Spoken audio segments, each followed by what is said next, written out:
Welcome to Packets and Bolts, podcast about technology, life, philosophy, and everything in between. It is Saturday, October 21st, 2023. This is your host, Muskrat, along with my co-host, Mongoose. Hello. All the recent breaches and zero-day vulnerabilities going on, we are once again discussing the poor state of cybersecurity, especially in the USA. All right, pull up a chair while we review headlines, read listener emails, have some drinks. Dub Stench is taking a break this week or month. You know, this is the shittiest time of the year, I think, because the allergies and everything. I think Dub Stench has fallen victim to the allergy outbreak. Even in the desert, you get that. Is it really an outbreak of allergies? They're very prominent right now. I'm stuffed up too. So. Oh, I feel for you. All right, email the show, packetsandbolts@gmail.com, packetsandbolts@gmail.com. Join us on Discord. Follow us on Mastodon. That's packetsandbolts@ioc.exchange. All right. Well, it's been we didn't do a September show, unfortunately. Things are busy. We've lost, I know. Perpetually busy. We've That's promised. good, right? That's good. It is. But we have to stop and smell the roses. We did promise to try to get at least one show a month this year. I'm not sure we're going to make it. Might have to do a couple. I have to load up on like 11 shows in December. That's right. All right. Well, you know, there's a backlog. Muskrat, Mongoose and I were discussing about how since we we basically didn't do September, and this happens a lot. We have this long backlog of stories, and since we don't have a real producer because we're raw, we don't. It's not easy to curate our list, but we're trying our best. So we will attempt to give the most relevant, the most. Yeah, and even if they're old, it's like we're reaching back into history. The most judicious use of airtime possible. Is it called airtime when you're podcast? I don't know. All right. Well, here's one. Whenever you're on the network, it's airtime. It's true. No matter what the medium. I'm sitting here watching a continuous ping because my home internet has been unstable. We dealt with prior to kicking this podcast off. And it's not my shit. It's kind of, I feel like I'm working. It's my time off right now, and I feel like I'm working because like that's the common, it's not my shit here. It's your shit. Well, I am. Well, first of all, I do have something that is apropos to your congestion. But before we get to that, I am enjoying a Guinness Extra Stout. I wanted to go a little extra stouty. It's really good. Yeah, I got a Guinness Drought Stout. So, yeah. I feel like we're salute.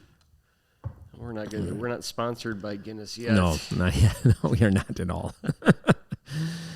Okay, Packets and Bolts has no, other than baked beans and books, we've got no sponsors, but we're open for it. We had Furries in was it? Well, that's his sister store.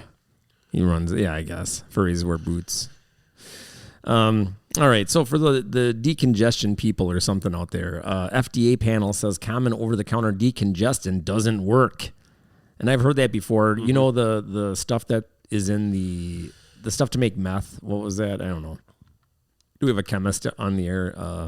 I don't know. I can only think of methylamine because of all the Breaking Bad. But so they put the Sudafed or no, am I even thinking the right? Whatever this stuff is.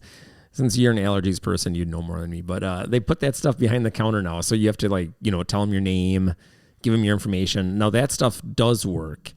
But the stuff over the counter stuff supposedly doesn't work, hasn't worked ever since they did it. So FDA panel says that, and now CVS, this is from WebMD, halts sale of decongestants that FDA panel says may not work. Yeah, so there you go. And coincidentally, I was listening to a podcast with a medical professional, and she was laughing about how those things don't work too. So I mean, it's all of a sudden it's just coming out from every single angle about how those things never work. Yeah, it's the phenylephrine. That's the stuff that does not work. And the stuff that you have to go to the pharmacist, and you don't need a prescription, but you have to give them your information or whatever, or it's behind the counter. I don't know if you have to see a pharmacist. It's got some other drug that people made meth with, so people would buy a bunch of it and make meth. Now it's a lot harder. Whatever. Horseradish, man. Does that make meth? No. Decongestion? Yeah. Yes. If people like spice, that's a natural decongestant. Decongestant. Whatever. All right. So much has happened. I think it was shortly after our last episode in August. Mitch McConnell once again froze up. It's not news, but it was funny. Haven't heard from him in a while. He's probably just perpetually frozen. Yeah. Whenever this happens, it looks like he's getting a firmware update, and he just kind of hangs out. That's what I think. Yeah. I think they're all aliens, and so they're getting... Yeah. Do you think they're beaming, like they're trying to tell him what to answer, but then he got confused, so then he just sat there? Their network is unstable. It's like Neuralink. Yep. But it's the version that kind of works, not the Musk version. All right. So that's happened. Let's see. The F-35 plane that went they had some sort of mishap, went flying around with the pilot ejecting into someone's yard. That happened. It crashed. I haven't seen any update on that story. A bunch of vulnerabilities happened. We'll get into this more later, but what else is there's Apple vulnerabilities, there's Cisco vulnerabilities, Cash App's Square payment experienced outages. This all leads into our story, the topic tonight, but this just seems to be continuously happening every single day. Every update from Apple seems to be critical because they're patching some garbage. Android's got garbage as well. This is what's been going on for the last couple days or months. The one chip challenge has been pulled from shelves because someone died supposedly from it.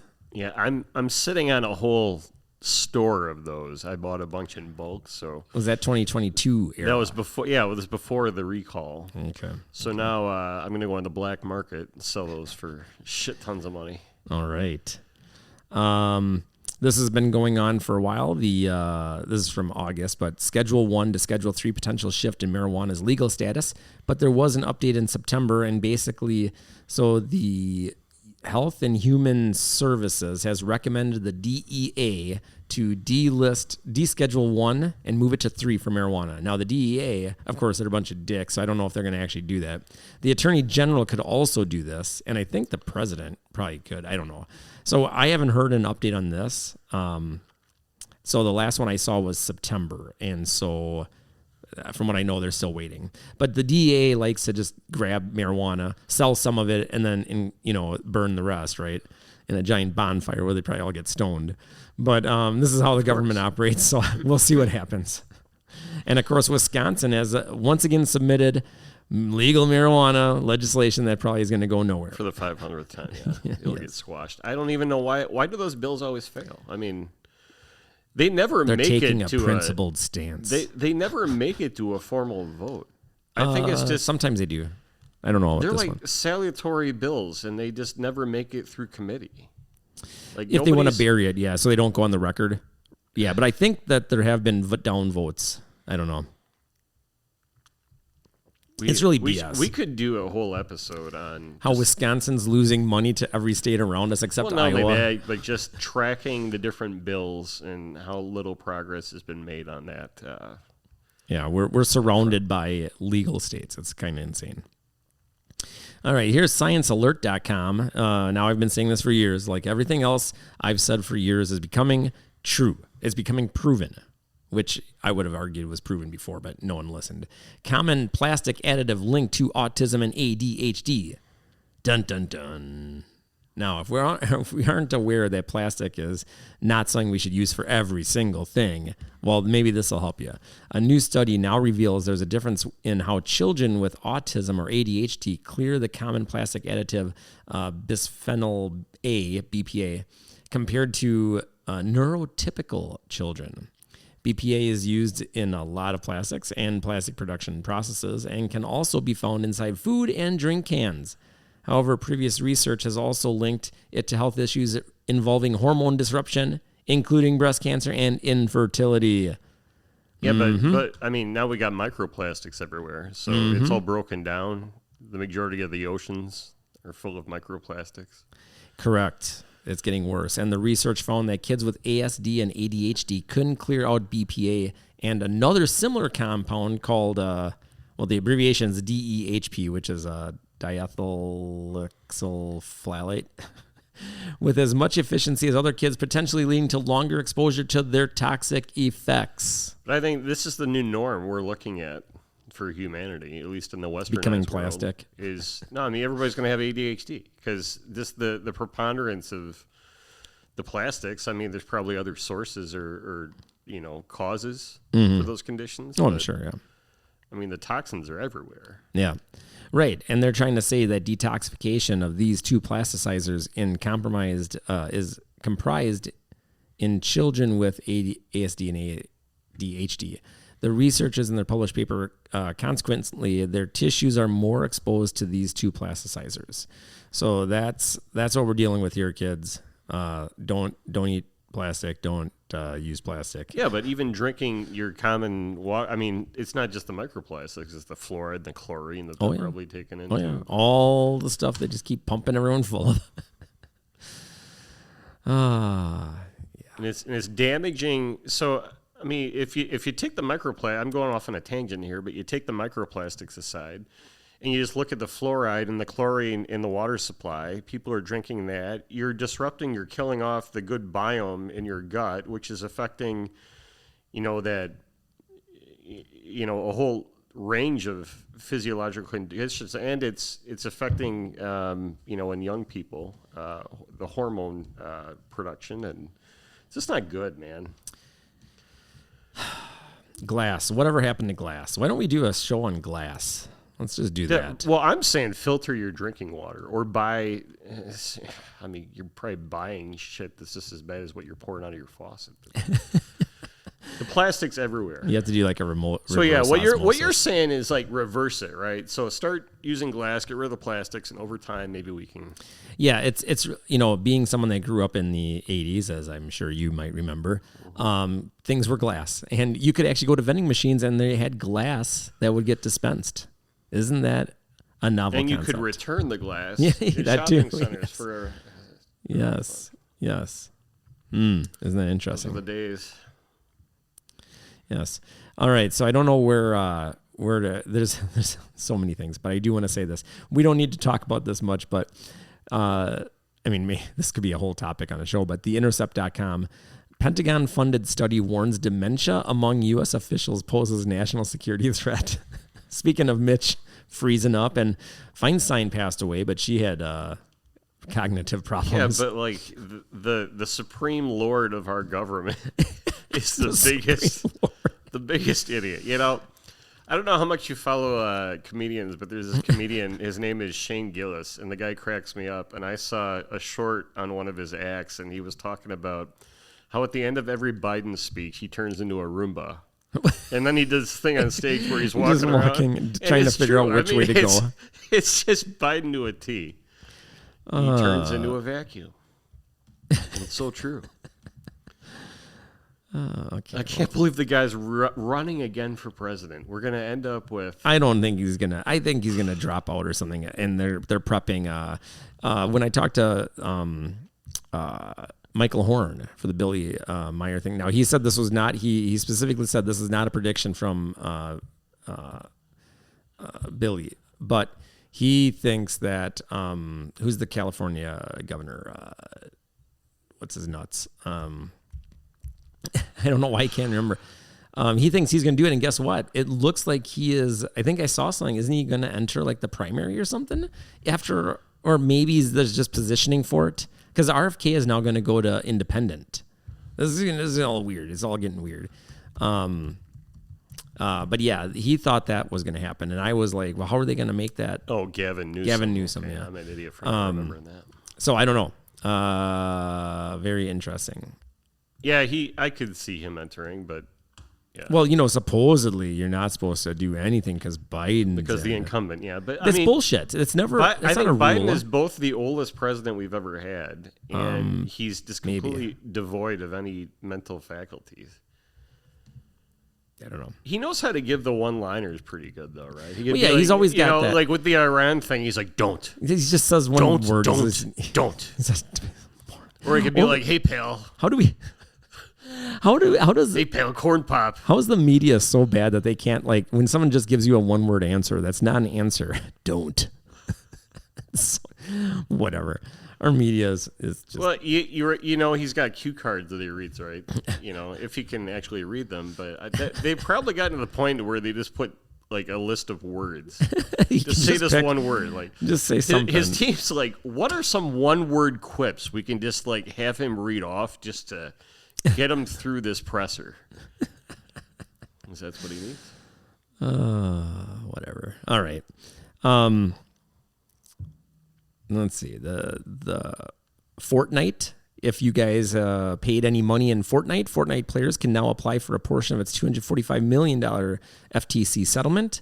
That was from September 19th and CNN.com. What's the settlement for? Because they were basically like getting kids to... Is it gambling or what is the... Let's see here. Use deceptive tactics that drove users to make unwanted purchases in the multiplayer shooting game that became wildly popular with the younger generation a few years ago. Yep. So now, this is a class action suit. Yeah. So sign up if you've paid any money to Fortnite. Yes, do that. Let's see. Terrible things happened to monkeys after getting Neuralink. Speaking of class actions, there was one that I signed up recently that you were like, hey, you got to sign up for this. This is the Facebook one? Yeah. I haven't heard anything about it. It takes a that. long time. Yeah. And then I got paid back. So I got paid on some, I don't know, the airbag thing. And then I got another check recently because after the deadline, they add up all the money. And if there's anything left, they evenly distribute it amongst all the people that signed up. So then I got an extra check. Wait, didn't even think about this. I'm like, oh, look, I got another one. So yeah, just do it. So it's like voting many times. You can just... Not really, but yeah. It behooves everyone that has been harmed by these things to sign up. All right, so terrible things happened to monkeys after getting Neuralink implants, according to veterinary records. Now, guys, if you're looking at Neuralink, don't do it. Don't. As Biden would say, don't. Just don't. Biden could use a Neuralink, and then he wouldn't be such an idiot. Maybe. I don't think he'd make it through this surgery. But let's see. This is off futurism.com. And so with the account of an ex-Neuralink employee who told Wired that Musk's claims that the monkeys were already terminally ill are ridiculous, even a straight-up fabrication. So it wouldn't, put it past me that Musk would make up stuff because he just wants his stuff being put into people's brains. So don't do this. And I don't know why anyone would want an implant unless you had a medical condition you think that one of these things could help. But I wouldn't use Musk's. And in let's see here, climate science news, wisn.com, a rare flamingo sighting on Lake Michigan in Wisconsin. Why is it rare? Because flamingos don't go here. No, bullshit. I've seen them at the zoos. We have them at the big zoos around here. Sure. They always have the big flamingo pond. They're always hanging out there, one leg up. Apparently, they were flying between Cuba and Yucatan and got diverted by Hurricane Idalia. So that's how they ended up here. So why do flamingos always stand on one leg? Why are they doing that? Is that the flamingo thing? I don't know. NewYorkTimes.com. Well, you didn't answer my question. I don't have the answer. I don't think they do, but do they? Maybe they do sometimes. I don't know. Well, the NewYorkTimes.com, U.S. accuses Amazon of illegally protecting monopoly in online retail. We'll see if that works because I would love them to get broken up, but who knows? Who knows? The APnews.com, county agrees to $12.2 million lawsuit with man who was jailed for drunken driving, then lost his hands. He also suffered a heart attack and had some sort of skin problem, lesions or something. Shit, that's a bad day. Yeah, like they basically didn't pay any attention to him, and I'm not sure if he was he diabetic or something. He got the deliberate indifference allowed a bacterial infection to run rampant within his body, leading to a heart attack and a host of other devastating and permanent injuries. So let's see here. $2 million for medical bills, and the rest is the ongoing care and everything else. Yeah, it's really weird. Yeah, he even had 2 months on a ventilator.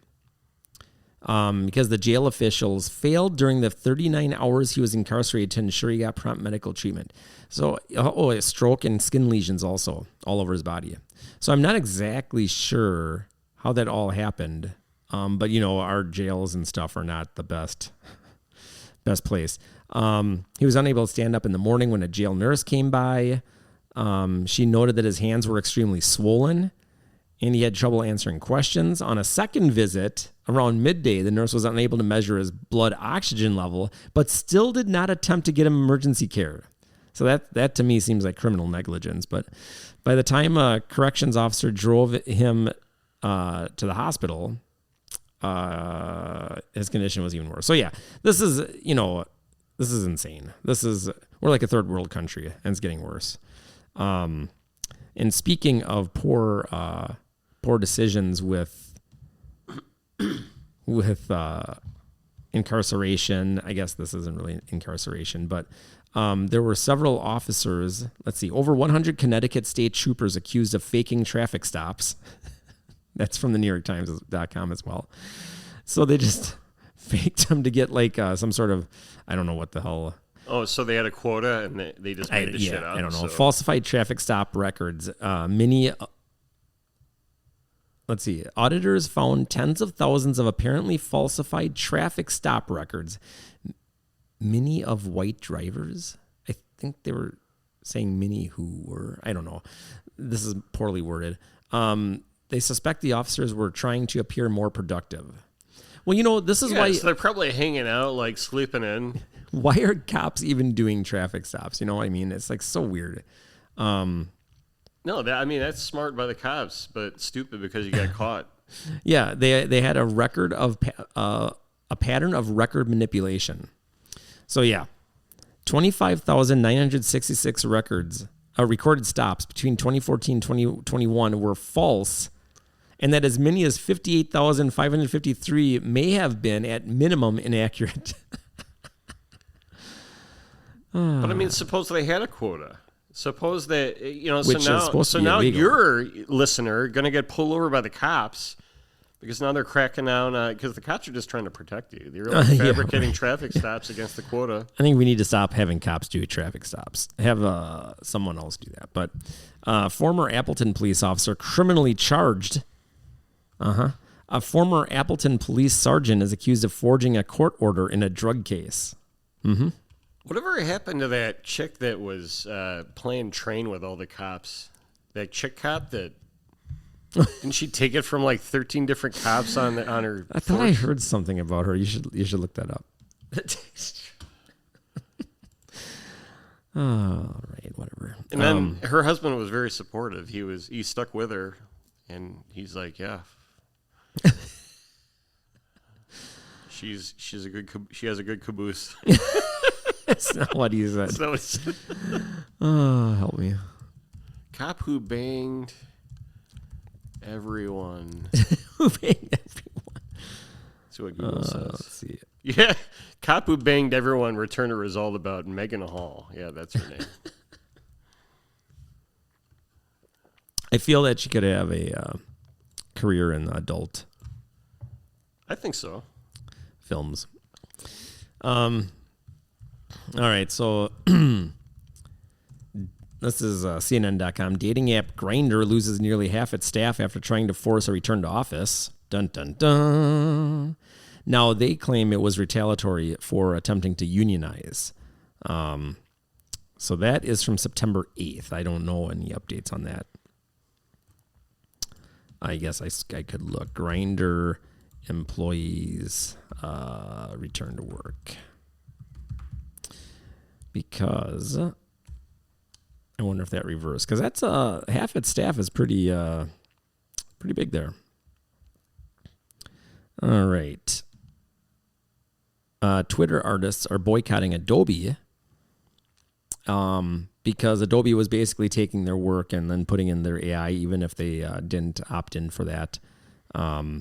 Which this is what everyone needs to worry about. They're going to train their stuff on your work, and even though Adobe is supposed to be, artists are paying their stuff, they don't seem to care or give the loyalty back to the artists. So their goal, not Adobe, the man's goal is to basically monetize any type of creative endeavor and hopefully not have creatives involved because that's just an expense to them.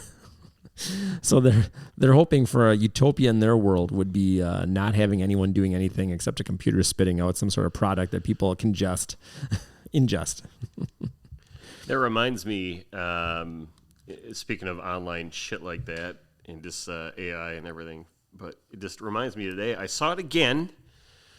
What if you use Eat Street, right? You know what Eat Street is? Yes, and there's way too many fees. So they had a new sweepstakes today, and it flashed up. It's like it directed me to a new website, and then you could enter your email address to enter this sweepstakes, and you get like a coupon or something, or even you could win up to like a $500 Eat Street gift certificate. But I read the terms and conditions, and there it was again. And this isn't the first time I've seen it on shit like this, where it says that you agree to in perpetuity. That you agree to let them use your likeness, name, address, photo, like voice. So basically what it's saying, what it said is you're not just consenting to let them use your email or something like that. They can go out, they can go and find your picture on the web and use it in marketing materials. They could manipulate it with AI and use it in different things. They could even use your voice if they found it. It doesn't have to be specific to their website. They can find it everywhere.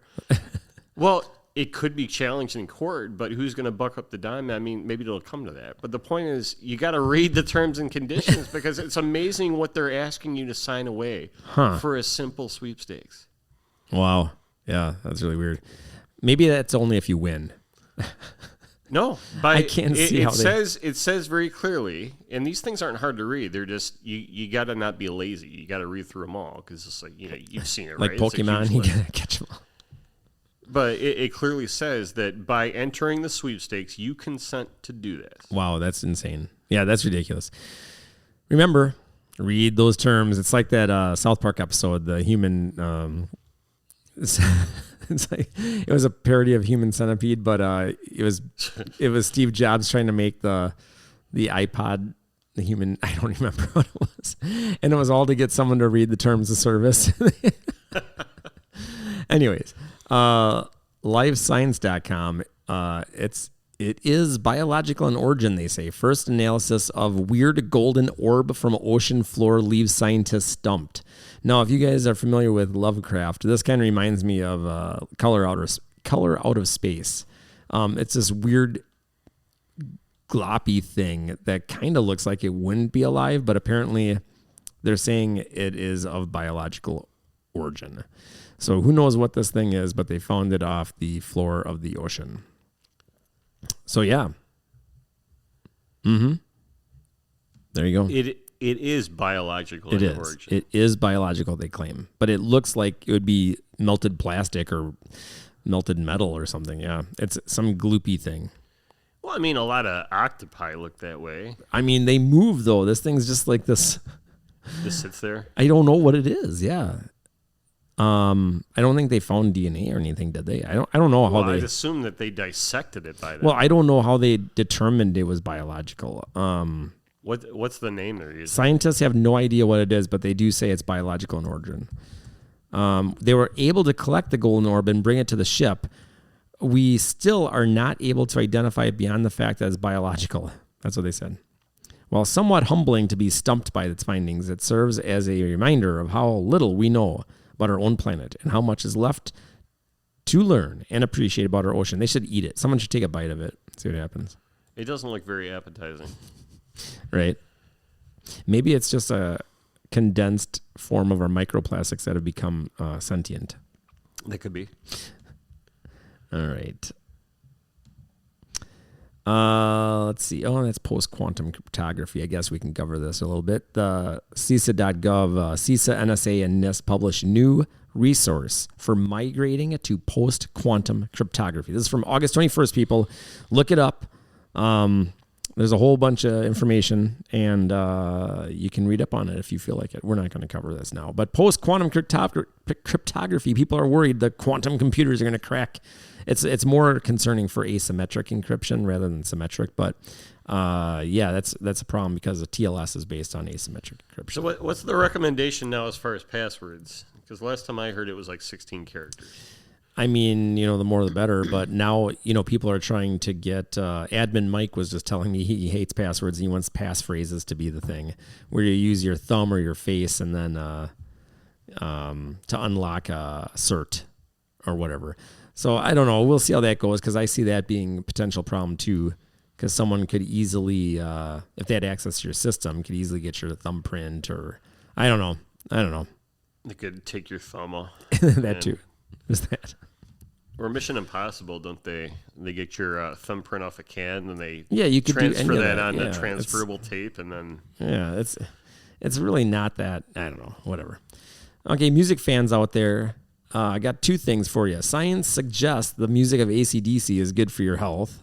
This scientist also suggests that any music is good for your health. Right, I'm just saying.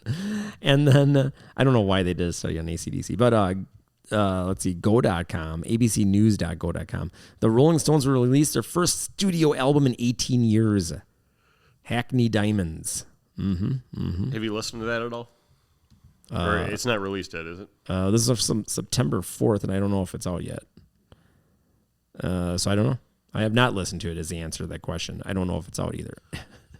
If anyone missed this is old news, obviously, but the Burning Man fiasco, the mud-filled fields. Has it really been that long since we had a podcast that we're still talking about this? Yes, but I do think we got to laugh about it because, Burning Man is kind of like the tech. It's become like the tech bros Woodstock, annual Woodstock thing, right? And you got all these like billionaire people that fly out there. And then you get the miles long line of people in cars. I'm just like, this is insane. Now, if I were going to go to Burning Man, I would want to take a dual sport bike and just ride out there. And then if this happened, I could hopefully ride out, assuming it's not too muddy. Oh, shit. Hackney Diamonds is... It's released? I don't think I can play this on the podcast. Oh, no, but is it out? Yeah, it's out. All right. It has, it looks like 12 tracks. Oh. The last one is Rolling Stone Blues. Okay. All right. Yeah. All right. Well, anyways. They have one song is listed as explicit. That's Bite My Head Off. Well, hey, are you planning to get to Burning Man next year? Maybe we can have fun in the mud. It reminds me of Alpine Valley because that place turns into a mud field. Well, do you think they've learned anything from this last year? Right. I mean, they must. Well, I don't know, man. I don't know. If it's like the places we work, no, they haven't learned anything. I was on a call the other day. It's funny because, big outage call. 3 hours later, we fixed it, and so I'm dealing with our India team, sister company, and we have this cross connect. We're collaborating. They're like, "Well, you need to change this." And the account manager's like, "Well, you need to do this." I'm like, "This isn't." We implemented a workaround. This is not a long-term solution, and we need to look at redundancy and do this properly with the architecture. But we need to go through processes. These things called processes. They don't like hearing that. Yeah, and so I explained, we're not going to do anything else on this call because we got people working. We stopped the bleeding. But now what you have to do is we have to have a lessons learned meeting and rely on our shitty incident management because we have these incident managers who don't know, how do they even justify their jobs? Well, how do they justify it? But supposedly, so ideally you have incident managers, right? At least in our company, and this, they would document everything, and then from that you would be able to analyze everything that happened and determine where the gaps are, what's wrong, and then you'd be able to, from a lessons learned, create work orders and actionable tickets and projects. Ooh. And so that's what I was trying to explain to these people. They have this process, they just don't do it, or you're suggesting this process? Well, we have all the elements to facilitate Postmortems. What should be a proper operational process. But it was like crickets. It's like it just didn't register. And I'm like, I'm out. Bye. My job was done. But I'm like, no, I'm not. In other words, we will never learn from our mistakes. I'm not doing all this other shit. I got pulled into this shit to make things work so everybody could still do their jobs. But I'm not on this call to put in another 7 hours of this re-architecting shit because we need change controls, things like that. Yeah, they don't really care. Listen, man, you got to move at the speed of business. Yes. Well, here's a feel-good story. Animals around the globe.com? Animalsaroundtheglobe.com. All right. Let's see here. This is from, I don't even know when. Well, it doesn't really matter because it's funny. What kind of animals? Well, we'll find out here. Swans. Slovakian farmers are facing an unconventional issue. Swans are battling opium addiction. While poppy fields paint the countryside with their vibrant hues, they hide a darker secret beneath their petals. These fields, traditionally associated with the production of opium, have ensnared an unlikely victim, the majestic swans of Kamarno town. So these guys are opium addicts. Heroin addicted swans? Is that what I'm... Or opium, yeah. I guess they eat enough poppies to get high. I don't know. Nice. Yeah. These elegant birds succumb to the allure of the opium-rich poppies, while farmers grapple with protecting their crops and income. So, a sinister flower, they say. How is this a feel-good story? Because swans are getting stoned in Slovakia. Well, if you're battling addiction, make sure you look at your local treatment centers. Don't do opium. Although I guess if you're going to do opium, the poppies from the poppy flower would probably be the best way to do it. I don't know. Yeah, right? Get right to the source. Like poppy seeds. Well, you're not going to get it's not like mainlining is dangerous for multiple reasons. Anyways. Okay, so here's something that we don't need to really dig into here, but that there's military coup going on in I don't know, where is this?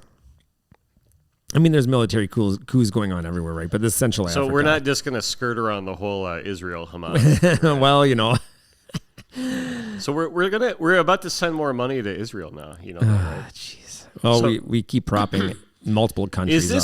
Is this a good time to give you the history of U.S. donations to Ukraine? Okay. Can I take you on a little trip from February? Do you have a tally? Oh, yeah. February 20th. I'll do it by month, okay? Because otherwise I'll just be listing these off. But there were three big contributions to Ukraine in February. The 20th, 23rd, 24th. What the totaling $12.5 billion in February. Jeez. In March, there were two on the 3rd and the 20th, totaling $750 million. In April, there were two on the 4th and 19th, totaling, it looks like almost $3 billion. Jeez. Just a shade under. In May, there were 5. The 8th, 18th, 2 on the 19th, different bills, and the 31st, totaling, the one on the 19th was $40 billion. So altogether, there was about $45 billion, a shade under maybe. In June, there were another 5 appropriations to Ukraine, the 9th, 13th, 16th, 20th, and 26th, totaling, it looks like, around $12, $13 billion. And then I think this list only goes through July, so I don't even know what the fuck happened in August, September. This is insane. But in July, it was almost $2 billion, a little over $2 billion. Now we're just going to we're going to continually prop them up. We're going to prop up Israel, and we're just going to keep spending money all over the place. Yeah, so we've in terms of what I saw, it was over $75 billion this year that we've sent to Ukraine. And I've heard at least one politician state that she believes it was over $100 billion altogether that has been sent to Ukraine. Year. Well, I think altogether. Okay. And now we're looking at funding Israel.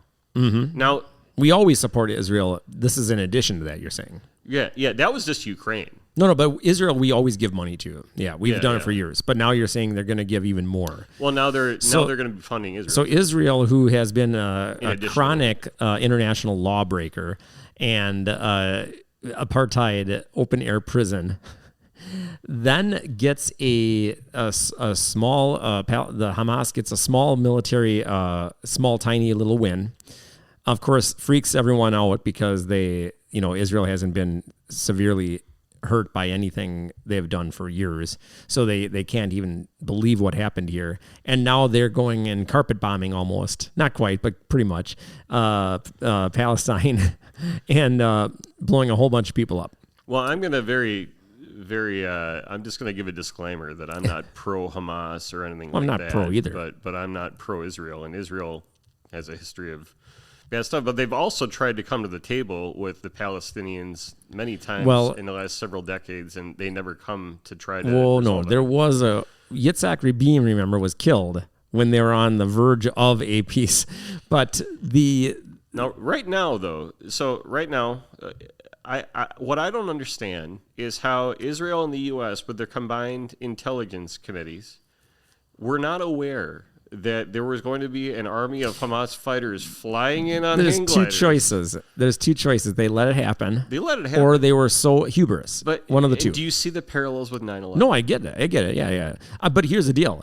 You don't have to pick a side. Whether they let it happen or they were incompetent, either way, it's bad.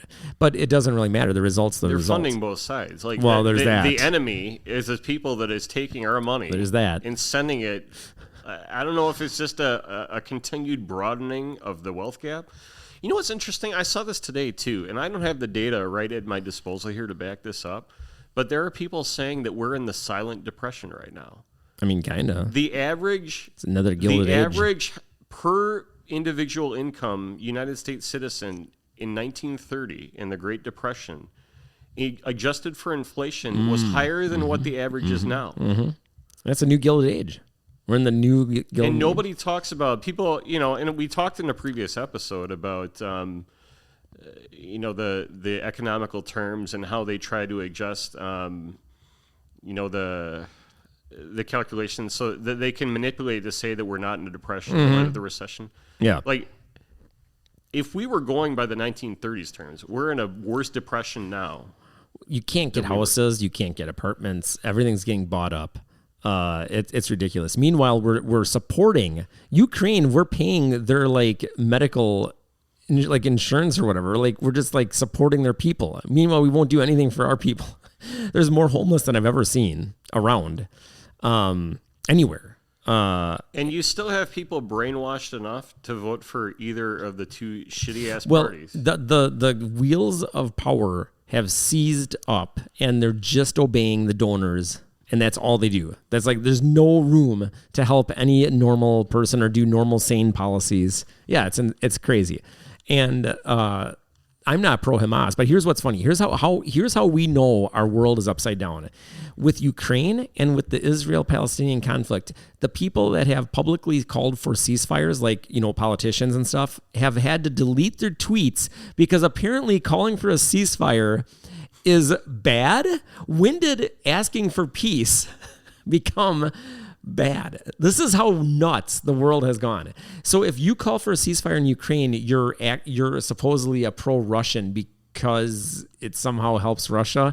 And if you ask for it in Israel-Palestine, you're pro-Hamas because apparently when you get attacked by someone, you're supposed to kill a bunch of babies on the Palestinian side, is what Israel's saying. Now, of course, Israel says they don't target civilians, and they dropped a bunch of pamphlets saying, get out of here if you don't want to get bombed. So if Hamas shot a rocket over to Israel first saying, get out before we kill you, and then they killed a bunch of people, would they be excused because they dropped pieces of paper? It's ridiculous. And America's done this. America's the biggest war criminal of every country. So we have no room to complain about any other war crimes.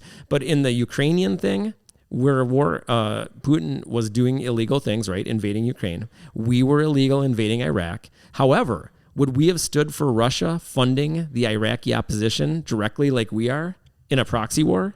No. So why are we directly opposing proxy wars against Russia?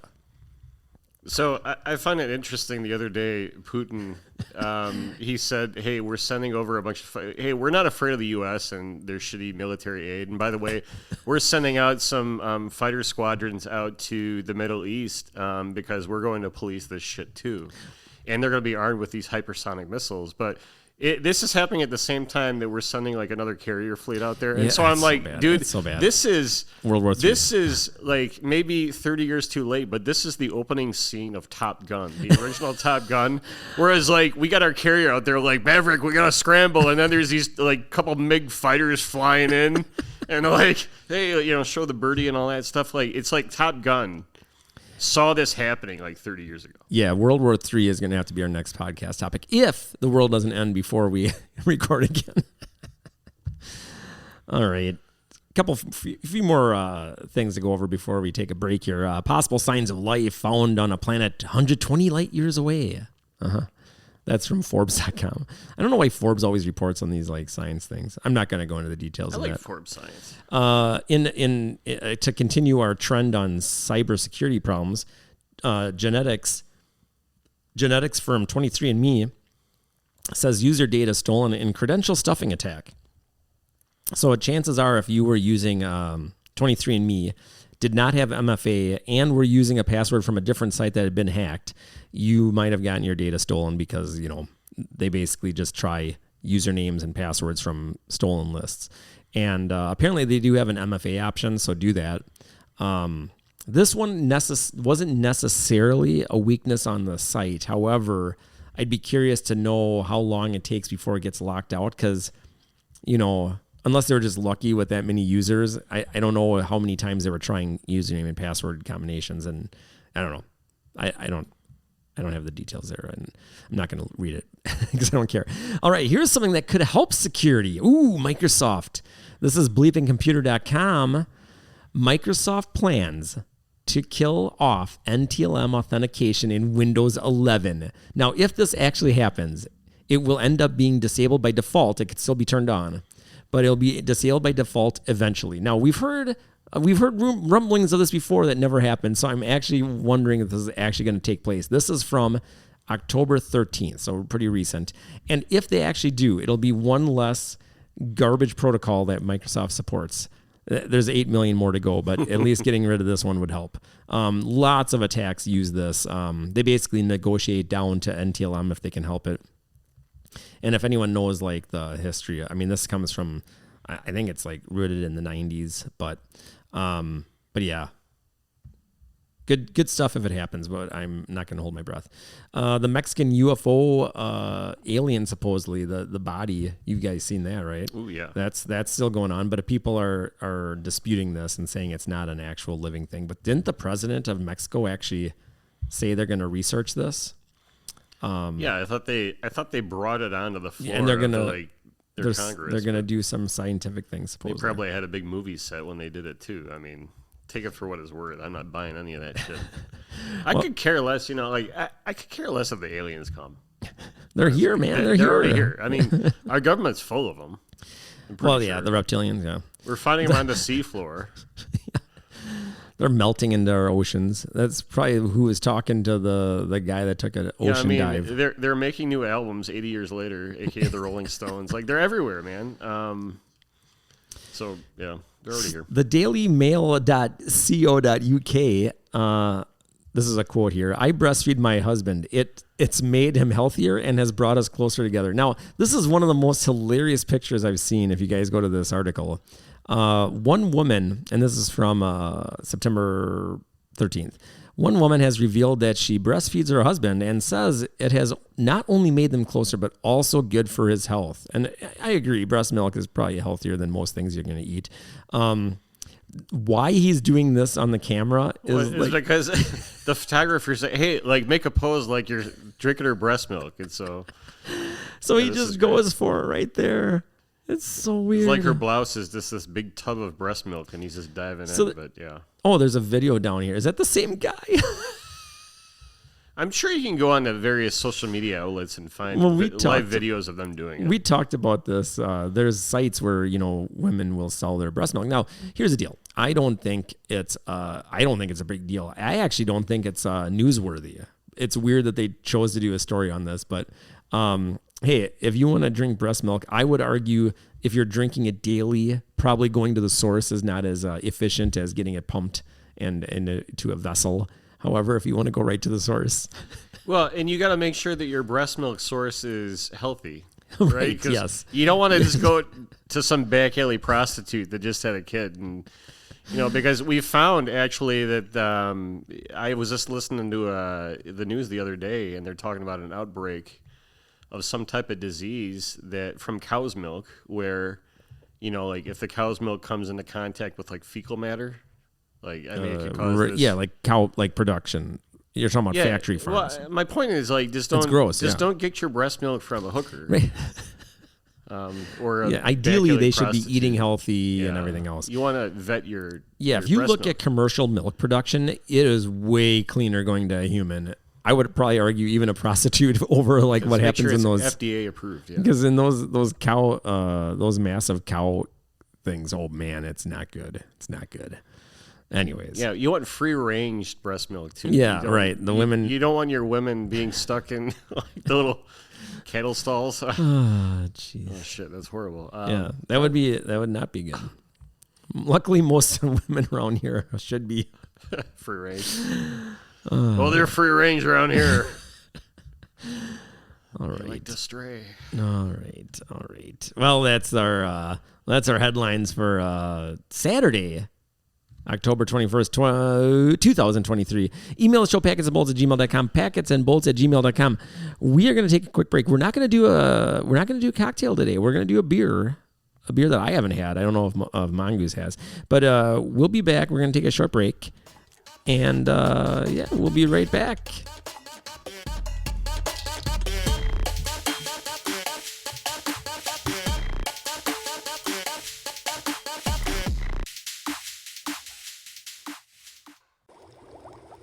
Hank Carlson here, proprietor of Baked Beans and Books and Furries Wear Boots.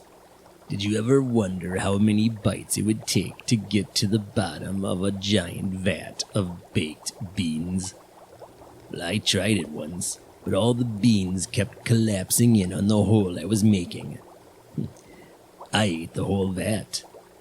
Stop on down to Baked Beans and Books to get yourself a heaping handful of baked beans and peruse the selection of books. While you're at it, stop at Furries Wear Boots. 11111 State Street, Madison, Wisconsin. Baked Beans and Books. When books just aren't enough.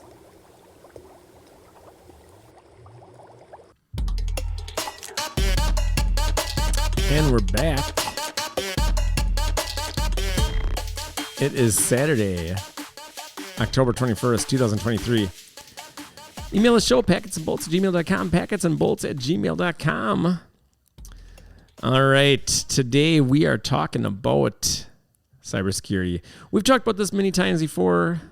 We're in the industry. We hear it. We see it. We live it. We breathe it. But first, and of course we have talked to Marcus Random on this and had other topical discussions on this. But prestigious guests. Yes. And as much as we try to avoid the endless discussions about how bad corporate America is at doing any of this stuff, it just keeps coming up. So we had to cover it. We have an ethical responsibility to be whistleblowers about how shitty security practices are. Yes, but first we are going to. I think it's time for some drinks. All right. It is not going to be a cocktail, like I said. It is, today we're trying a black ale by Kiwania Brewing Company. Is that the name? It's called the Widowmaker. Okay. The Widowmaker.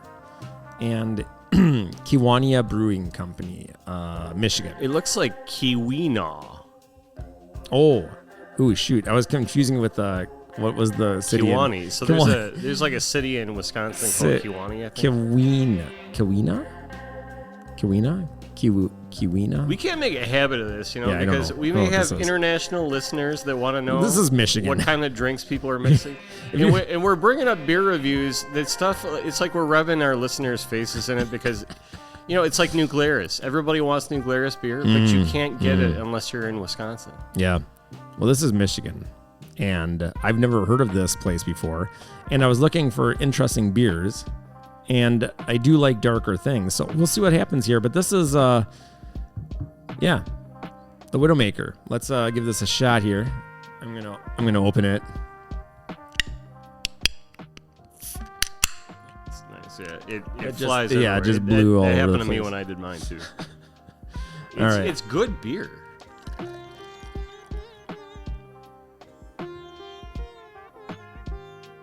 All right, so this music was brought to us by a listener, just like the one that was in the break. If you have music you'd like to send us, to give us rights to use it, packetsandbolts@gmail.com. Email the show packetsandbolts@gmail.com. Let us know. That's some like very There's like a sitar in this, huh? yeah. Yeah. It's good. I like that. Yeah. It's good beer drinking music, I think. That is true. All right, now my I poured it poorly, and my head is double the size, but that's all right. It's all right. Let's give this a shot. It smells like beer, but not your typical beer.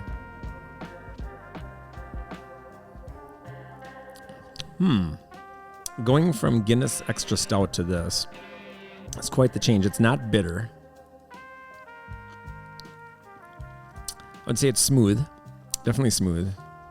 It's definitely an ale. It's not an IPA, right? I mean, Yeah, it's not hoppy at all. It's very smooth.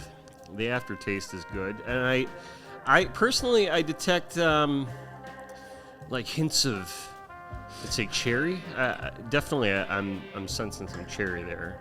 Yeah. Now, my palate might be a little bit tainted by all the Guinness, but definitely there's some flavors there. It's good. Yeah, give this a shot. It's the Black Widow Black Ale by Kawina Brewing Company out of Michigan. I was surprised to see it. I've never seen this brand before, this company. So, always interested to try new beers, especially on the darker variety. Yeah, I don't think that's the type of beer I could drink like a case of at a time. No. It would give me gut rot. It's but a nice sipping. I could drink several of these beers and be pretty happy. Yeah. It's good. This is like a 3-beer evening. While you're watching favorite show or a game. Yeah, I think it would go with some pizzas as well. It's a good all-around beer. It's good. It's a serviceable beer. Now it is chili cooking time. So I did try my hand at Texas chili, which the secret to Texas chili. Well, first of all, depending who you talk to, Texas chili should not have anything other than meat. But I did add black beans. Let me just stop you. A good Texas chili starts with you got to have a 10-gallon hat and a big-ass belt buckle and some boots. I didn't have any of that. All right, but so you did it wrong. But I included black beans, which apparently most Texas chili is just all meat. But I am of the belief that black beans belong in almost all chili. So the trick with Texas chili is they'll do a pepper. I don't know what they call it, but I call it pepper puree. They take dried peppers, they cut them up, and they roast them dry for a little bit to open up the heat. Then they add a broth, usually chicken, let it reconstitute, kind of gives them back their meatiness, and then you blend it down, or a food processor, so it's all together. And that goes in and makes the chili, well, they call it like a cup of red or something, depending on the color of the chilies. So I've only begun this process, and I only had one poblano and a couple of small red, like Thai chilies that were dry. And you're not supposed to use super dry ones. They're supposed to still kind of be pliable, but whatever. So next time I do this, I'm going to go up to a place with more variety and give it a shot. But fall is the chili time. So do you use cheese and sour cream when you're eating your chili, or is that a no-no? Well, those are at the end, right? Those are condiments. But do you use that, or are you a purist? You only eat the chili. Personally, I mean, I'll admit it's been a while since I had some really good chili. But I'll use condiments. Sour cream, I like sour cream because I think I like really hot chili, and when I make chili, there's a lot of heat, and the sour cream, breaks it up. It kind of tempers that, so it's a good complement. I Sure. think that's when you're using condiments on food, it's supposed to be a complement to your food, and so I'll use cheese too, but like too much cheese is a sin on anything. It changes everything. Yeah, Like green onions people too. that go overload on cheese on anything, it's just like, what are you doing? It's like steak sauce on a good steak. Oh no, you don't do that. Like I think it's a sin, like honestly, to use steak sauce at all. Right. But a little bit, I can look past. And, You can look past. because if you're using steak sauce on a steak, like the steak sucks. Like I mean, but like if you're a person that you go to a restaurant and you order a steak and you're reaching for steak sauce, like your condition, like it just tells me that like you've eaten nothing but shitty steak all your What about life. ketchup? Don't even. All right. I mean, some people like ketchup, On steak, but, yeah, no, but don't. No, like a good steak just by itself. I mean, it's salt, pepper, like of course. You know, I'm a fan of dry brining steaks. Mm-hmm. And then just letting them sit in the fridge for 24 to 36 hours, but before cooking, it tenderizes them, and then olive oil. But I rarely ever use other seasonings. Sometimes I'll use some of that Montreal steak seasoning. Yeah. Scallions and raw onions I also add to my chili, but yeah. I would go sharp cheddar. Very little. Are you using so scallions are actually an herb, and they're very fine. The green onions. They're often interchangeably used. Or I'm thinking chives. Oh yeah, chives. I have chives, but we did not add them this time. Yeah, sorry. Yes, chives are nice, but they are different. Yeah. All right, we got some emails. So you're talking about like the big green. Yeah, the green onions. Yeah, I like those on the chili. All right, Dean, spelled with 3 E's. Dean says, "Can we cover the perpetual war that the U.S. has engaged in since World War II?" Well, Dean, we talked about kind of infrequently. We discuss it here and there because we're always at war. Mm-hmm. It's the military-industrial complex. We're the Roman Empire in I don't know what year. What year would you equate our us to the Roman Empire? Well, that's a good question. I don't think I'm prepared to answer that. But when they're warring with everyone. I mean, there were several periods in Roman history where they were on the defensive. We're not there yet. Or like on the offensive to, sometimes offense is the best defense, right? But there were a lot of influx of barbarians, and there were times in Roman history where the barbarians came into Rome. Right. That's what's going to happen soon. We're not there yet. So we're attacking everyone. Well, we're fortunate that we're we're surrounded by oceans, True. But like the open border policy, I think is a problem potentially. But at what point in Rome's expansion are we? Because we're doing a little differently than Rome, right? We're not taking over more land. We've taken all of America, east and west, and it's like, the U.S. It's like those video games, like the Civilization, or what am I thinking of, where you have different like types of victories. So there's obviously a military victory. Yeah. But now that we're so civilized, right? Ours is an economic victory, right? So maybe. So like the way we export, our economics across the world. I mean, that's the empire that we formed, is an economic empire. Or we're still colonial. When a country doesn't listen to us, we coup them, subvert. We covertly coup them. Our tentacles are everywhere. No. I'm trying to figure out. It's interesting, and there were some other big, empires that rival. Obviously, like the Carthaginians, at one point, but there was another big empire. I'm spacing on the name to the east, and I'm not talking about like the Huns or anything like that. Mm-hmm. But they're often overlooked. But like right now in present history, we have the Chinese. It'd be the American Empire, and its allies, and it'd be the Chinese Empire. Well, they haven't really, and we have an interdependence on our economies, right? Yeah. We're largely owned by China, so. Well, we let that happen. I think right now, it's the fucking rich versus the poor, man. Well, there's that. That's always the eternal struggle. Yarn writes, how much time do you think it will take for the dollar to become worthless? Oh, that kind of goes with World War III. Yeah, or the BRICS that's going on, with the Russia and China. And Brazil and is it Iran or something? Or India. South, there's a few nations there, the BRICS nations. But, well, I don't know. Something big's going to happen soon. We keep saying it. If it does happen, we're going to be in a world of hurt if the dollar loses its value. That's going to be a problem. Yeah, because, again, we're in some of the worst financial straits we've been in, generally speaking, since, the Great Depression. Even, if it truly is a silent depression where we're worse off than we were in 1930, and they're just not talking about it. If it gets worse, when's it going to give? Yeah, right, yeah. It's really about when will the people revolt. But because everyone has smartphones and they've been sucked into, social media, maybe they won't. I don't know. That's amazing how easy it is to brainwash people. And I don't think any of us is completely resistant to it. We may say that we're awoken to it and we're looking out for those things. Are you woke? Are you woke? That's what the original woke meant. Right. By the way. and it got corrupted. Like all things. Words have no meaning anymore. You should just pick what you want it to mean. But we're all for, all we have is what's at our disposal, and it's all slanted to try to brainwash us. So, yeah. Honestly, the most objective of us is probably going to be the person that just tunes out completely and just shuts off all their devices and goes off. The Kaczynski, living in the woods.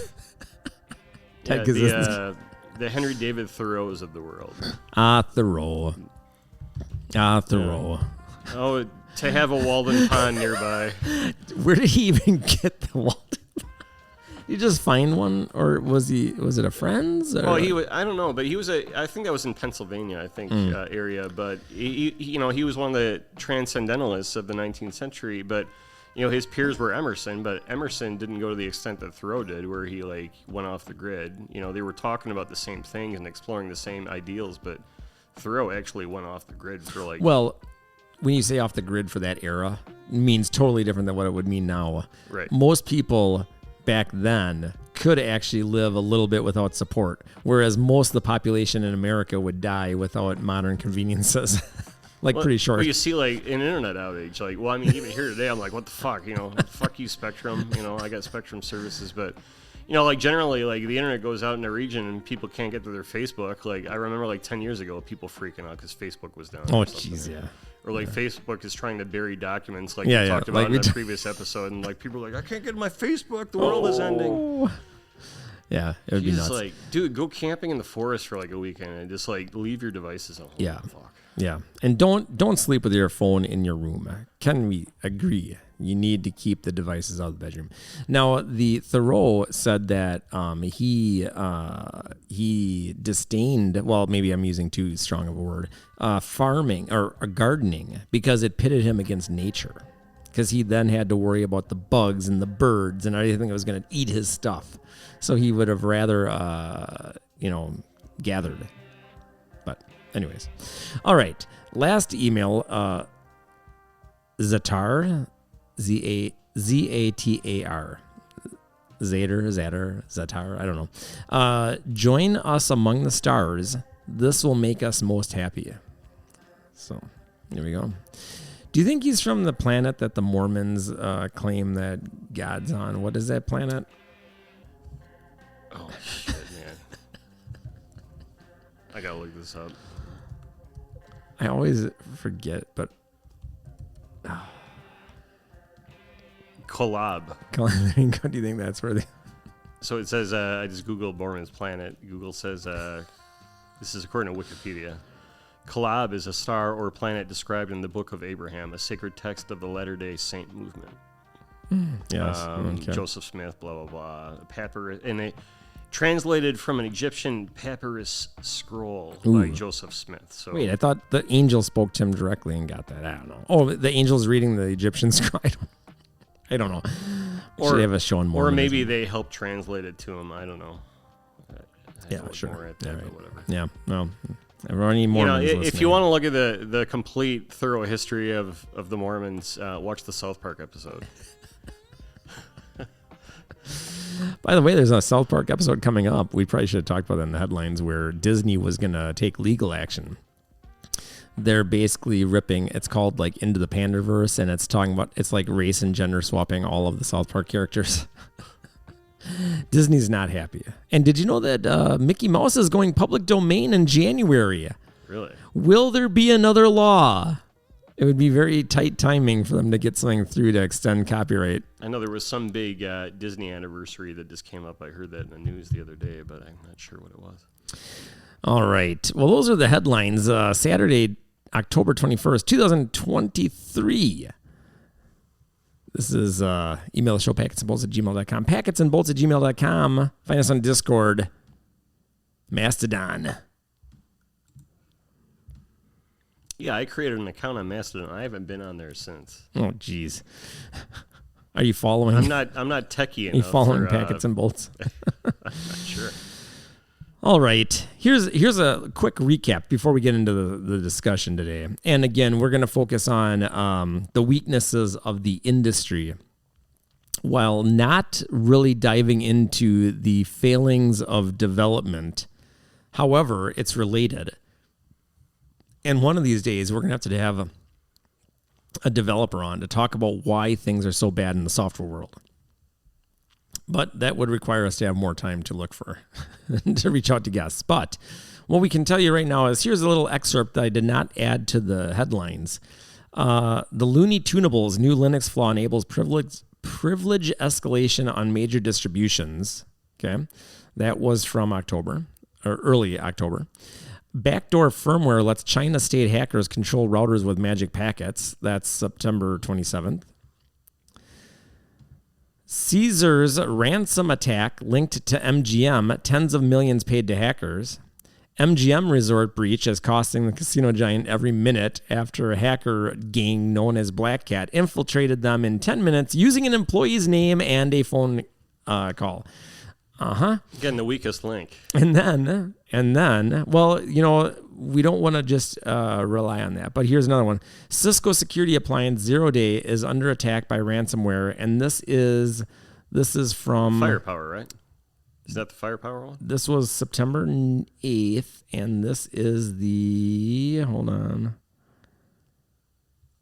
This is the ASA / it's VPN. Basically, I think it's if you're using local. WebVPN. If you're using WebVPN, local. yeah. And FTD, I think, is affected by that too. But then, just this week, Cisco's web is a 10 out of 10 at criticality. Cisco Web UI vulnerability. I don't know why I didn't include that in this list because that's like a huge one. Now, for those that know what they're doing, most of the time this is disabled. Like when you start up a new Cisco device, you usually disable the HTTPS service. But for those that didn't, well, what are they even using nowadays for like the web UI and routers? Because like we all know that, I mean, obviously Firepower in Cisco world is the UI, which is pretty common. But with ASAs, it was ASDM. All their proprietary SD-WAN, DNAC, all this stuff has UI. But they had what were they using? What was that shitty fucking software they had for like routers and things? Like, do they still have something like that? well, that's what I think is vulnerable. That's what you need to disable because like who the fuck uses that? So iOS XE, yeah. Now here's the challenge. So this web UI thing is bad, but most people have it turned off if you have people that know what they're doing. And this is from October 16th. Here's the problem, and here's what I think is hilarious, just from a history perspective. So for those that know, Cisco bought their wireless solution back in the early 2000s, and it was AirOS. So everyone remembers that, right? Now for years, their controllers used AirOS software, but in the never-ending attempt for Cisco to reduce costs, because that having one code base makes it cheaper for them. They finally, within the last 5 years, I think, have created controllers that use iOS XE, right, which is the same as their routers, and their switches now use that, right?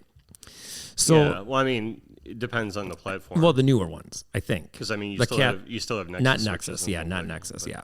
I believe the Cat switches use XE, right? Yeah, there's the Cat 9K series. Yeah. So now it's all on that. So the controllers are affected too. And if you don't use central NAC and you're authenticating direct to the controller, you'd have to keep HTTP, HTTPS on. So they can't just do it. The most they can do is put an ACL on or something like that. But this is a pretty bad one. And they didn't even have patched software last I checked. I guess that might have changed. I don't know. But they just were saying disable it where you can. And if you're in a big environment with wireless, you're usually authing to like Cisco ICE, which is a centralized NAC or something. Or I've seen a lot of smaller organizations that use the Microsoft Radius server. The free one. Yeah, it just comes with Windows or something. Yeah, I don't remember what it's called. The worst thing you could do is have, well, first of all, small and mid-sized shops that don't have any experts on the hand might just have these routers and switches running with default config, which has it. I'm pretty sure last I used to do this stuff, it was on by default. You'd have to disable it. So that's a problem. But also if you have an internet router outside your firewall that has this enabled, then people could basically take over your edge router from anywhere. Yeah, and they'll find you within a minute. Yeah. Minutes. I mean, Shodan scans and threat actors know how to like make that spin on a dime. But I mean, we're hopeful that, I mean, like for people like us, it's common sense that you have hardening like processes for Standards. devices on. You don't run CDP on the internet edge. I mean, you're protecting everything with ACLs. Like you lock the shit down and you disable, of course, like we said, the HTTP, HTTPS server. Yeah. But we've both seen, especially when we're dealing with smaller customers, which some organizations and service providers might term like managed services sometimes. Smaller customers, they don't have the knowledge or they just don't have the manpower. I don't know what it is, but they just don't do it. Yeah. Yeah. Now that's most of what I read was software issues. And then there was a couple of the ransomware attacks. The thing we're focusing on, because we don't have a developer here, although I can argue that probably the same reasons why companies aren't securing their stuff is the same reason why they're writing crappy code. But why is it that America, here's a graph. Where is the graph? There is an interesting graph online about the number of ransomware attacks, and here it is. This is from Malwarebytes. July 2022 to June 2023. And it's got ransomware known attacks in the 10 most attacked countries. And it's the US, UK, Canada, Germany, Italy, France, Spain, Brazil, Australia, and India. And that's the ranking, 1 through 10. And the US had 1,462. And then UK, number 2, had 196. Now, that's the known. So first of all, we don't know what the unknown is. But we are so far ahead of the competition. And what is it uniquely about America? It's like a factor of almost 10 to 1. Because you're right. I mean, 1462, and then UK 196, Canada 159, 124 for Germany. But it's like everybody else has less than 250. I mean, they're targeting the U.S. No, you can argue that's one thing, right? Probably more lucrative targets. But having worked in the industry for 20 some years, I have seen almost a complete disregard for security in general for almost every company I've worked for. Now, as a consultant, did I work for companies that really cared? Yeah, and those were rare, and things were very locked down. It would be tough if you did get an infection on something for it to actually make lateral movements or do anything effective. But that's so rare. And so the question is, why are we that bad? And is there any solution coming from, well, in my opinion, the only place it would come from is regulation. I don't see the industry regulating itself. PCI was an attempt to regulate itself. And PCI, if you are aware, it's the payment card industry certification that if you take credit cards, you're supposed to meet these standards. Right. And depending how many you meet, how many credit card transactions you have to either have external people looking at your stuff or whatever. And it's pretty weak. There was actually a study, I think we covered it on the show, where people that passed their PCI audits still were getting hacked. And they were trying to figure out is because they're just pretending to meet the requirements, or after the audit, do they like slip back into bad practices? They were trying to discover what the actual issue was. And I would say that it's just not a priority for most companies to have their stuff secured.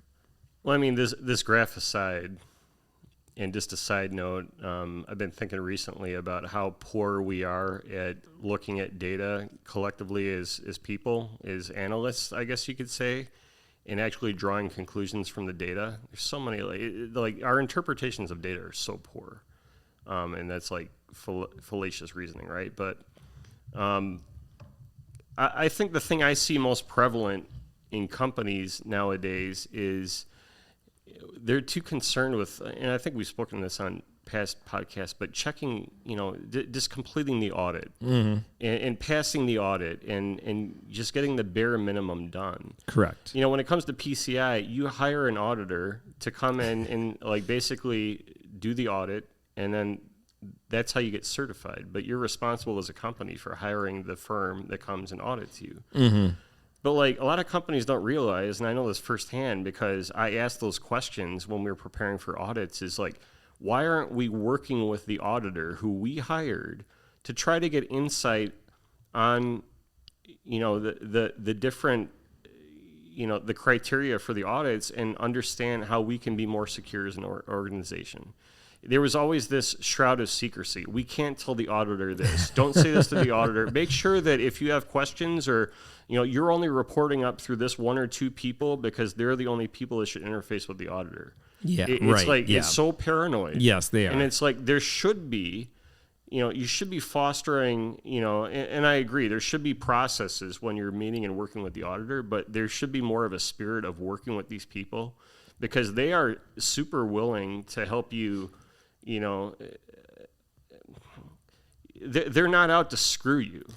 Yeah. They want you to pass your audit, but they have an ethical responsibility to make sure you do it properly. Yeah, except that I wish it was more like financial audits, where it's there's a lot more scrutiny in financial audits. It's nowhere near that robust in the PCI world.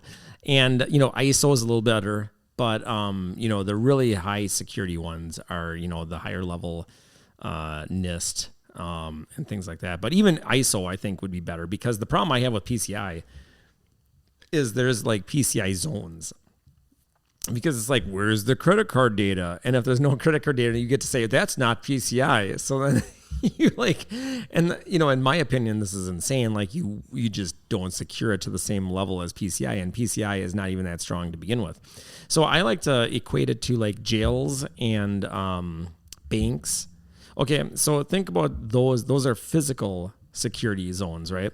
The bank has to have a public area where people come in. And that's a lobby. And that's pretty much unguarded most of the time. Maybe in big cities they have guards. But you assume that if someone were to hold things up, right, can they just get to the vault? I mean, not usually. The days of the vault just being wide open, it's not right there, right? In a jail, right, you have an area where you can walk in usually to talk to the people and visit. And then if you wanted to do nefarious things, right, there's a whole bunch of controlled areas. So segmentation is one major thing. And there was actually a list from, I think it was the NSA and something else that had the top 10 most common vulnerabilities. And segmentation was on that list. I don't know if it was number one or not. But admin, too many people having admin accounts. Mm-hmm. These are things that the reason they exist is because people use them and it's easier. And getting rid of these things makes it harder. And so the business has to say, do I want to take time for this? That's what I think is the problem. That's seen as an inconvenience. Security is an inconvenience. Yeah, so I mean, too many domain admins, like obviously a huge one, but now with even local admins. It's not new anymore. But cloud providers and cloud architecture is a huge one because let's face it, it's prevalent nowadays. Like every big organization has a cloud presence, and they assume that it's secure by default. But very few people understand it. They also think it's secure by default. Like, oh, well, they're compliant. Yeah, that's the company. That's Microsoft or Amazon. They're compliant. You can build your crap as insecurely as you want. You could let everyone into all of your internal databases, etc. But I'm speaking now to like all the IT listeners that might be tuning into this podcast as well as you, Muskrat. But I mean, just think about, your experiences in an organization where you have a cloud presence. Like, who's the majority of admins that are running, and designing the architecture in the cloud? A lot of the times it's developers, but we understand that, the majority of IT people, IT's niche, right? There's many different specialties in IT, and just because you're familiar with some of the different platforms and tools that a different cloud provider might have, doesn't necessarily mean you understand like some of the networking components or other security components that may be required to secure your cloud presence. Right. And that is a whole, securing the cloud is a whole, discipline unto itself, and really should have a dedicated person to do that. Here is the top 10 list. This is from CISA.gov. The NSA and CISA red and blue team assessments, as well as through the activities of NSA and CISA Hunt and Incident and Response Team, the agency identified the following 10 most common network misconfigurations. Number 1, default configuration of software and applications. And what does that mean? That means you'll be running your HTTP services on your routers, and they are pretty much vulnerable. Number 2, or setting up, a common one I've seen in different organizations is you set up ASA software running on a firepower device, but you don't modify like the default FXOS password. Ooh, what? Well, they'd at least have to get to the inner. We understand that's secured from the. We understand the vectors that be required to exploit that, but you should be. Why would they not? You should be changing. Because people think, oh man, like I don't know if it gets overlooked or it's like, oh, we're running ASA on this, and all they care about is the ASA side, the firewall passwords. But like you have this underlying operating system, that you need to change that password too. So I mean. They probably found, and maybe you're about to get to that, but like that's not just in organizations, but that's also with any type of IoT type stuff we deploy at our homes. Like you got to make sure you update the default password. Yes. Well, I think that goes with the default configuration. But number 2 is improper separation of user/administrator privilege. Remember, your normal user.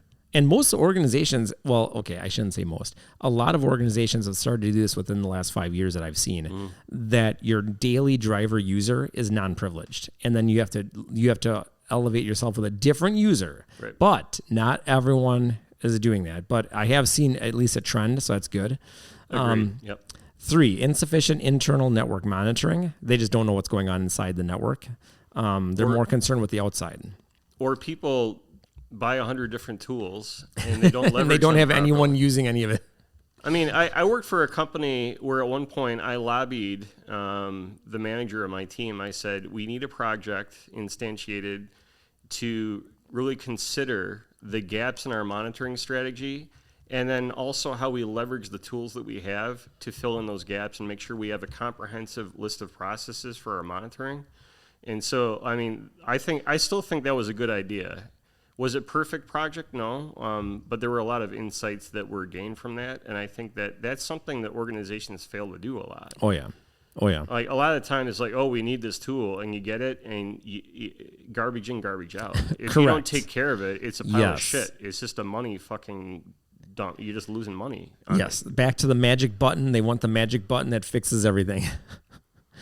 Number 4, and this is the one we were talking about, lack of network segmentation. And me personally, this is what I've seen in addition to the admin privileges. I personally haven't seen a lot of the default configuration because most of the organizations I've worked with have had some sort of, either they had some sort of competent staff that would change defaults, or they hired consultants that would do that. So I know that probably small customers, like really small companies, probably just turn things on, and that's horrible. But I personally haven't seen a lot of that. But I have seen issues where the users are like, you've got domain admins using their laptops as domain admins. That's bad. And lack of network segmentation is like the biggest ones I've seen. Then number 5, poor patch management. Well, like as far as network segmentation too, especially developers, I've seen this, but I've also seen this with other IT people. But DMZs are there for a reason. Like anything coming into your environment should terminate don't even in a segmented part of your environment. And you know how many? this last week I got pulled into a meeting, and I've been working with these people on this project for about a year because it's a huge project. But they're like, well, so they're telecom people, and they're like, we got this SBC. And they said, it's not configured like our other SBCs. So, like, we don't have an interface in the DMZ. Can we just go, like, right direct to, like, and there would be inbound traffic? I'm like, there's no way. I said, it's not my call. That happens all over. Like, dude, there's no way. The voice network. Yeah, voice is often, like, overlooked and, like, people explain it away. But, like, we have like, a standard. And I'm like, I'm sorry, like, maybe you need to talk to somebody else, but, like, there's no way that I can tell you, like, from a security perspective, that security is going to approve this. So the thing about voice is there's a lot of people that don't put it in the DMZ, right. and as, at least hopefully you're restricting access from just the carrier, but it's still not great. The other thing is, you know how many times I've heard in the last 5 years that DMZs are an outdated term. And then I have to give my little spiel that, call it whatever you want. We don't have to call it a DMZ. Yeah, call it something else. Make up a new term. any public, where you're coming from the general public untrusted network, needs to go somewhere where you assume that thing gets infected. What can it do from there? And it can't be your internal segment. However, it's a battle. You have to argue these points, which are just common knowledge in people's minds that know what's going on, but they're not seen as mandatory. It's so weird. I don't know how to explain it. And, well, we'll get to what I think the solution will be later. But number 5 on this list, poor patch management. I personally don't see this much. I do see it, but not as much as other things. 6, bypass of system access controls. Well, like, as far as, like, patch management, I think... Update your shit. Not only is it update your shit, but I see a lot of organizations that they just have patch sprawl. And it's like, oh my God, there's a vulnerability. We have to patch it. So the patching processes, I think, there's something to be said for that.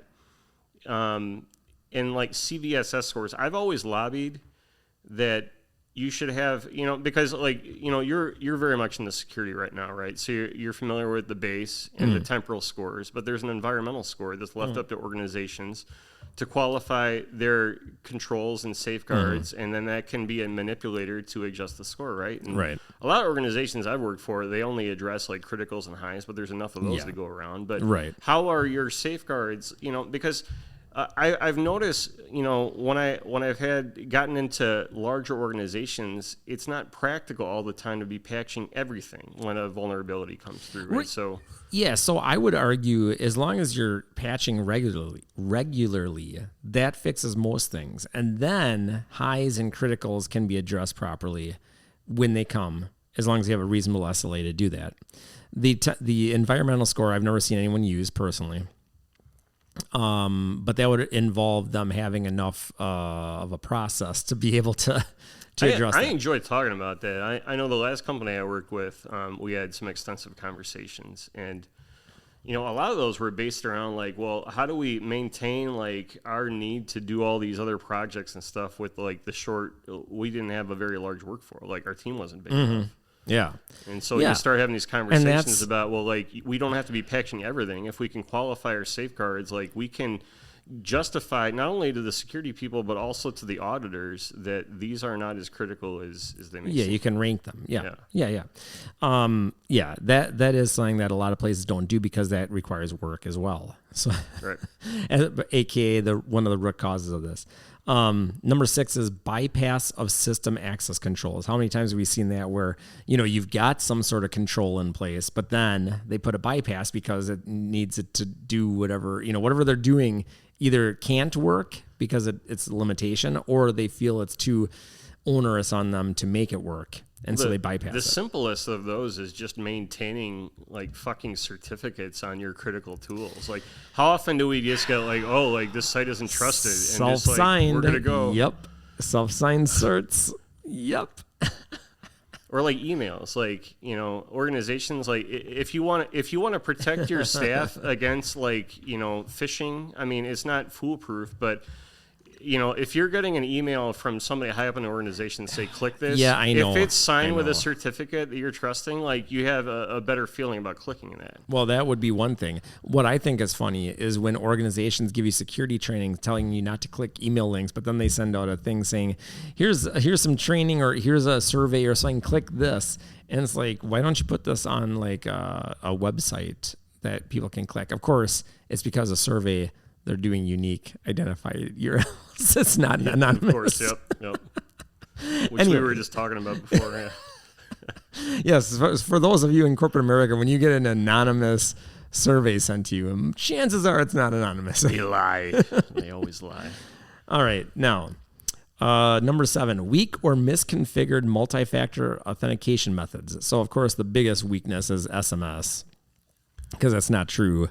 And signaling system 7 is like the biggest hack that ever existed. And we've known about that for years. And what's crazy is the government likes it that way. Yeah. So no, they do. And I've seen that some government, like if you've ever worked for a place that you have access to like government sites and they have to authenticate you, you'd be surprised that some of those government sites are still using SMS based. Yeah. And like most places I've seen are using a 5-digit code. I've seen some use 6. Like I've seen government sites that still today are using 4-digit. Oh, yeah. So not only is it using the SMS, but it's like a 4-digit code. I'm like, you're the fucking U.S. government. Well, Come on, man. That's not they're not what we think they are. So number 8, insufficient access control lists on network shares and services. Well, that kind of goes back to segmentation, but a little bit different. Yeah, and there's so much of a reliance on access control lists. Like, there always have been. But to me, they're the most error-prone, like, at least in terms of, like, a network administrator's, like, daily responsibilities. Like, there is more of a risk of misconfiguration of the access list than anything else. Because, you may have, like, 5 lines, but then you may have, and it's not just like on firewalls, like you may be talking about prefix lists and route maps on routers for different routing policies. Like you may be looking at a policy that has like 100 lines. Right. And like, just look at this. You guys know, right? You look at the screen and like your eyes just glaze over. Yeah, well, that's human error, but yeah, that's the problem. And who audits their access Well, lists? it should be security. All right. That's if they know about the ACL. So number 9, poor credential hygiene. I'm assuming that probably lines up with system accounts. Service accounts. Oh no. Are you rotating those passwords? Number 10, unrestricted code execution. Just letting shit run. Yeah, not good. Not good. Now, you were talking about, so ACLs. Let's just bring up this real quick. That was the top 10 list, by the way, CISA.gov.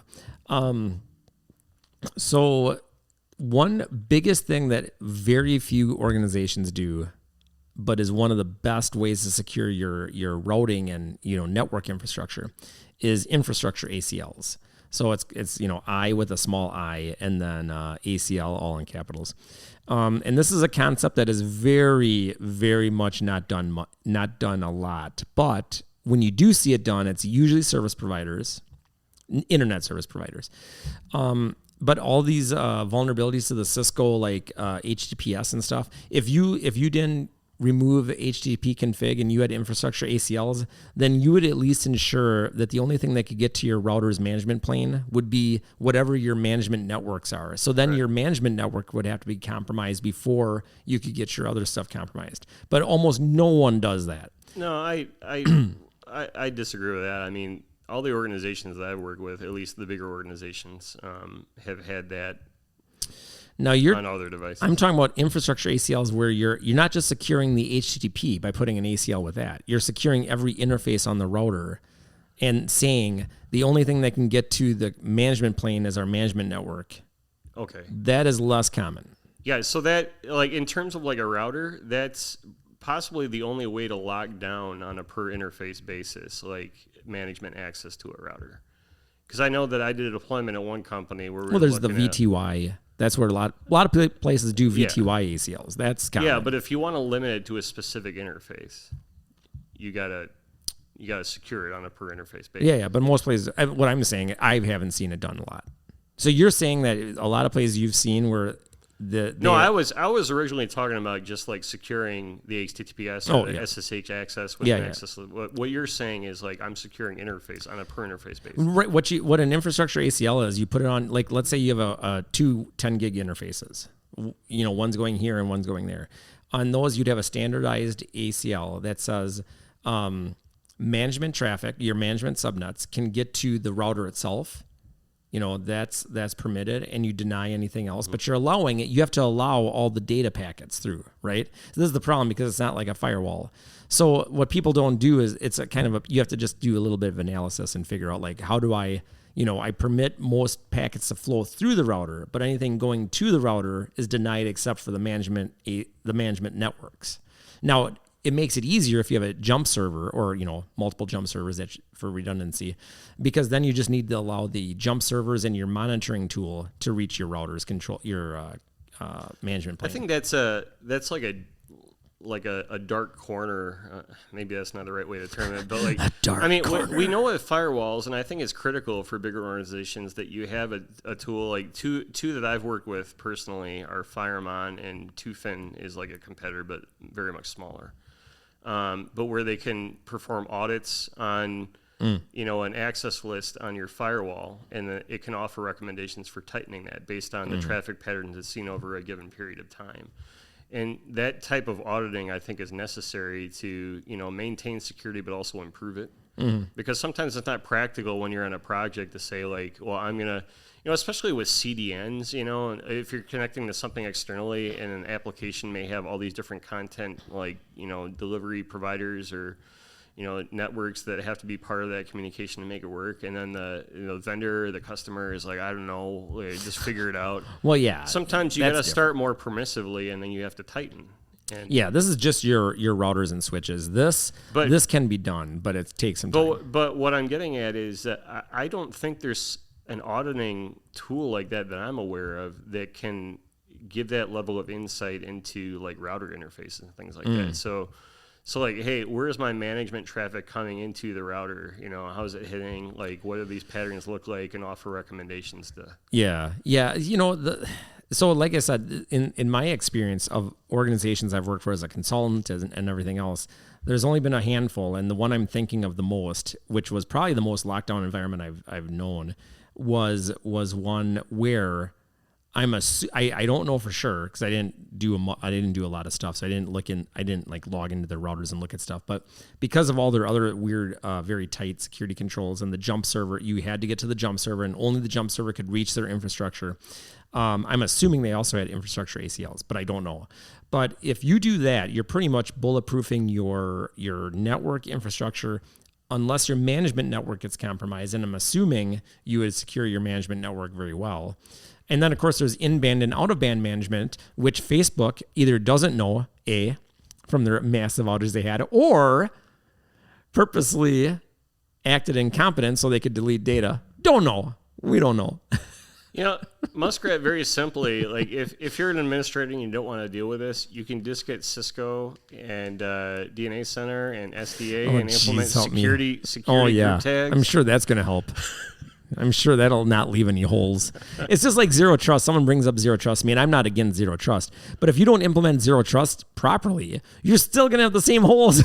No, it's true. And I've seen that play out, because what happens from a consultant perspective is like, how do you want to handle, like, and I'm talking specifically in terms of like security group tags and software defined access in Cisco. But in the controller, there's like a grid, right? Where this can talk to this, and you see like what's red and what's green and whatnot. and they ask the customer, do you want this to be very specific, or do you want like ease of administration?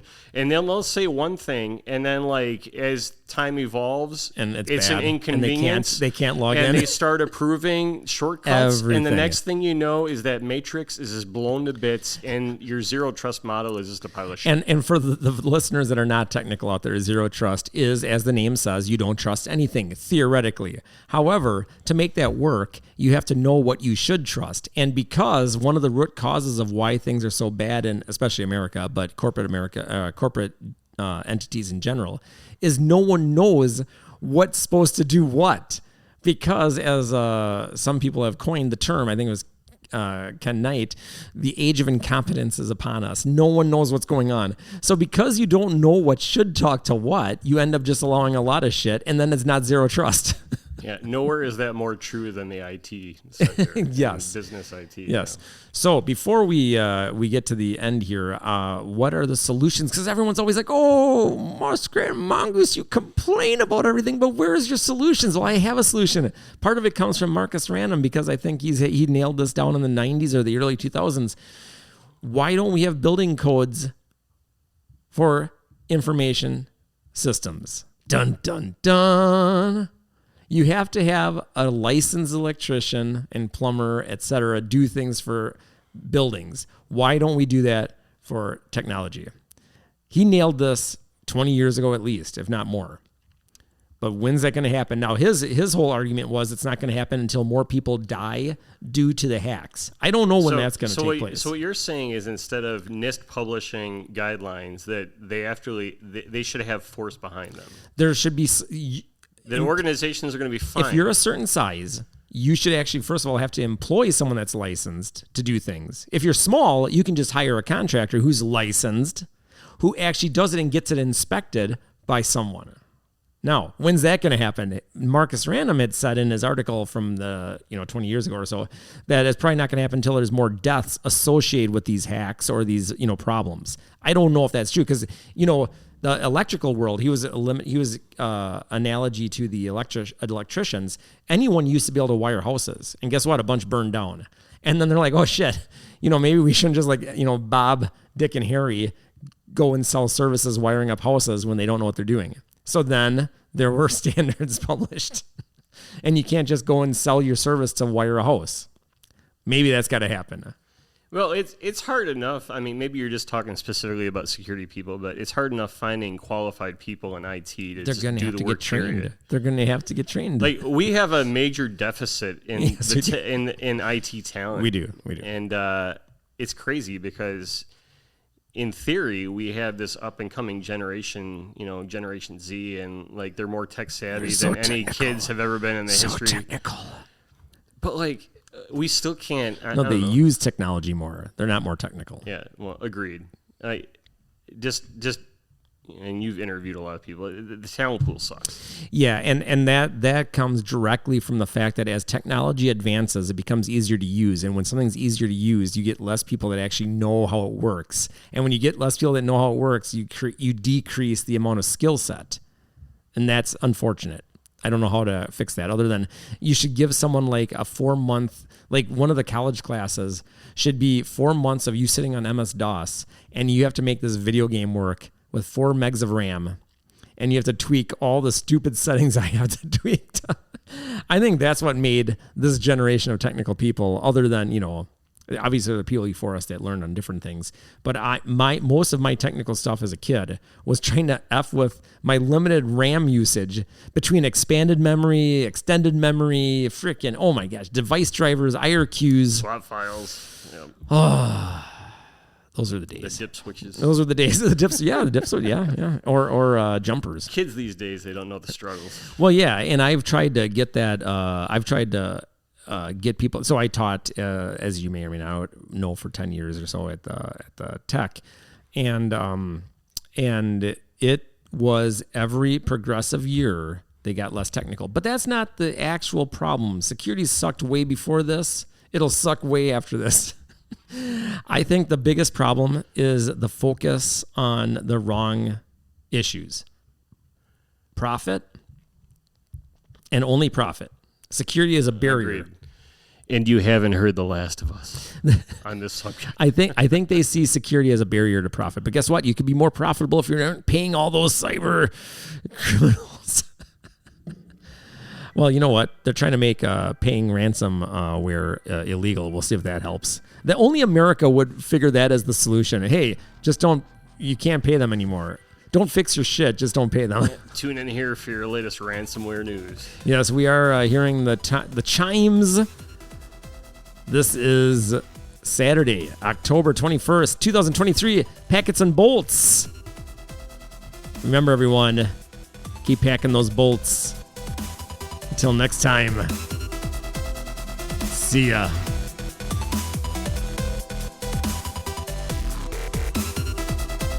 Real goat.